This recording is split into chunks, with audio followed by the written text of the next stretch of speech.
Hi guys, today we're going to read about the U.S. Constitution! Yes, the U.S. Constitution, illustrated by Matthew Skeens, and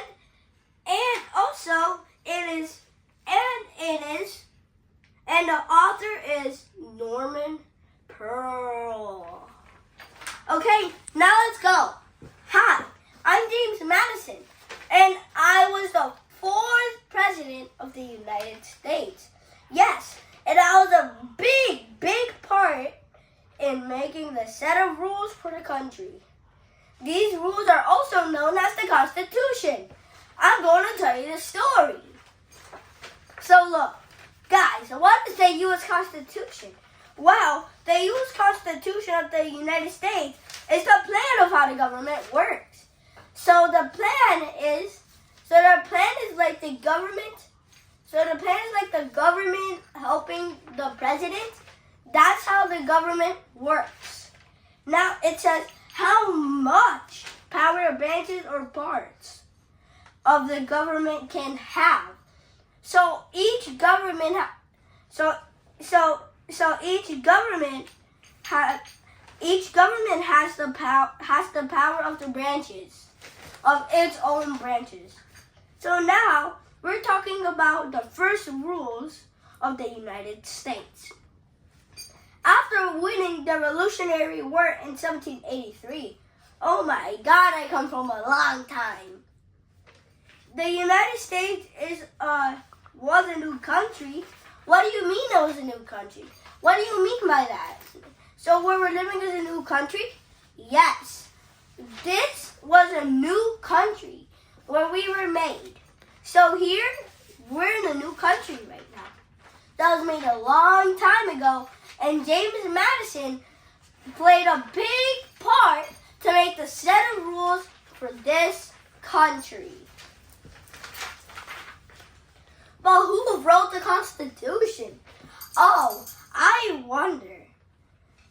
And guess what? Fun fact, Rhode Island was the only state that didn't send any delegates to the Constitutional Convention. Could you believe it?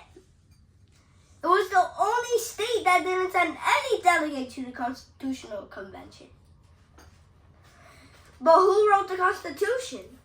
In May 1787, delegates from most of the 13 states met in Philadelphia, Pennsylvania. Yes, Philadelphia. And what was their job? Their job was to write the Constitution, a new set of rules for the country's government. So it looked like James Madison was there, and he helped.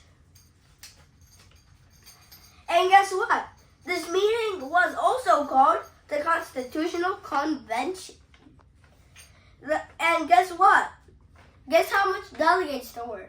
55 delegates were at the meeting, later became known as the framers of the Constitution. Guess what? There's many different ideas. Writing the Constitution was not easy. Many people had different ideas of what it should say. Some men wanted a strong national government. Others did not. There was a lot of arguing. But finally, on September 1787, the arguing stopped, and the delegates signed the Constitution. Then the states had to agree to follow it. The last one did so in 1790. So guys, 1790, right? That's a long time ago. And guess what?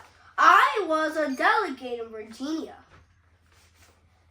I helped the other delegates at the Constitutional Convention work through our differences. I was both smart and fair. I am known today as the father of the Constitution. And guess what? The Constitution has 3 main parts: the preamble, the articles, and and the amendments. The preamble is like the beginning of the Constitution. It's like the start. The preamble tells why they need a government and a constitution. Americans. Did you ever hear that? Because the Constitution, because the preamble tells Americans why they need a government and why they need a constitution. Yes, and fun fact for articles. The articles allow people in government to keep all Americans safe.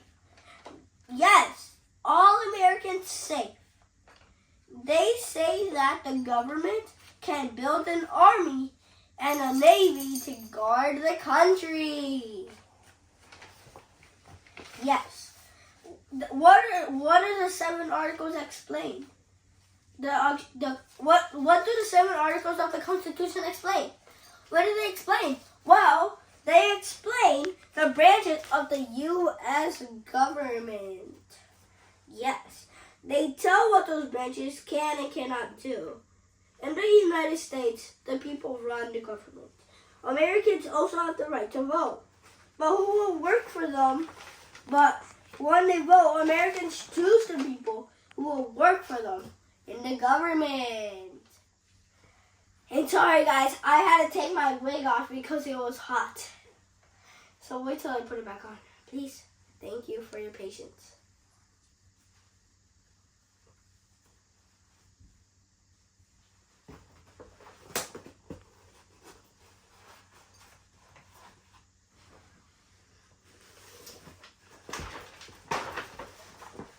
Okay, so like we were saying, the 7 articles of the Constitution explain the branches of the U.S. government. They tell what those branches can and cannot do. Oh, yeah. And hi guys, we are going to learn about the words delegates, welfare, posterity, convention, and domestic. So we start with delegates. So delegates is a large group that chooses the leaders of their country. Welfare is when somebody makes sure that you're alive, that you're healthy and happy. Posterity is when you think forward to somebody. Convention. Ooh. Matthew, that's a big word. What does it mean? If you don't know what it means, always look back. So look, right here. Look, right here. What's the word? Convention. We look right here. Oh, I found it. Convention. What does it mean? A convention is a meeting of people who share the same purpose or ideas. Yes. And domestic. Big word. Try to guess it. Okay? And 3, 2, 1. You didn't have to, because domestic is, so look, this is what domestic means. Domestic means is when something is domestic. It is part or about the country in which you live. Thank you everyone for being in the Mackie Munoz show for now. And I also thank Chica for being with us. And don't forget, and don't ever forget that this is Emmy and Matt, and it's reading time. Watch me give my dog a treat. Watch me give my dog a treat. Good dog. Here. And I have to say, bye. I'll see you later.